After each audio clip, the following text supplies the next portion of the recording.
Crociferi Street is one of the most important streets of the city of Catania. It offers an extraordinary baroque view. It is about 400 meters long, and it consists of 4 monastic buildings, 4 churches, and some palaces. The Arch of Saint Benedict, built in 1704 by Alonso di Benedetto, marks the beginning of the historic route of Crociferi Street. It is decorated on both sides by valuable high reliefs, and it was built to connect the big abbey with the small abbey.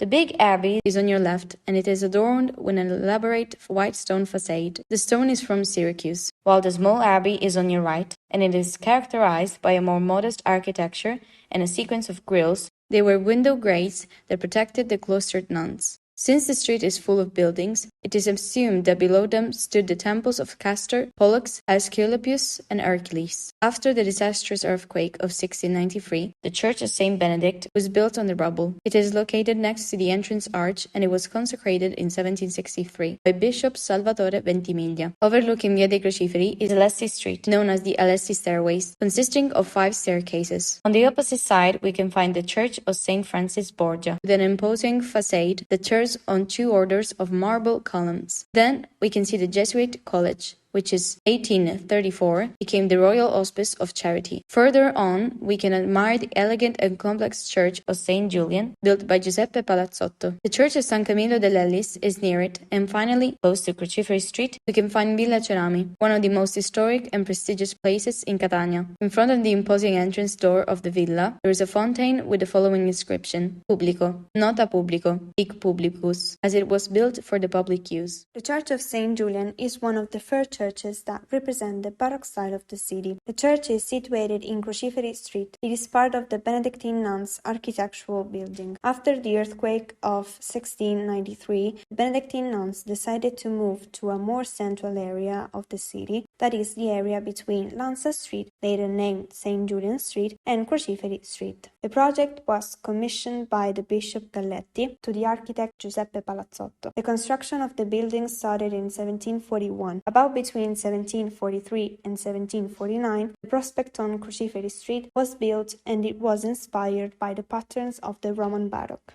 The church was inaugurated on the 22nd of July, 1751. The entire building was completed around 1754, and it was consecrated by the Bishop Ventimiglia on the 8th of April, 1763. The facade is realized in limestone. A sandstone stairway leads to an imposing iron gate showing some episcopal elements of St. Julian. Entering the gate, we can see the churchyard, which represents a black and white cobblestone drawing. The church has a convex central part divided into 2 orders. On the first one, there is the portal with a mixtilinear broken tympanum, enriched by 2 allegorical statues. 2 red crosses of Jerusalem Equestrian Order of the Holy Sepulchre are painted on the main door. At the sides of the central part, there are 2 lateral wings that simulate naves that don't really exist, each one with a portal, topped by windows decorated with winged putti. On the second order, there is the large window, surmounted by a curved tympanum, that leads to the inner choir, through which the nuns took part in the holy celebrations. The interior of the church has got an octagonal Greek cross plan. At the end of each side, there is an apse. The plan of the church is covered by a dome, decorated with stuccos, frames, and pure gold profiles. Bronze chandeliers with crystal drops hung from the ceiling, while on the sides of the chapels there are some lamp holders. Underneath the vestibule, there is a crypt, where the nuns were buried. In the apse, there is the main altar,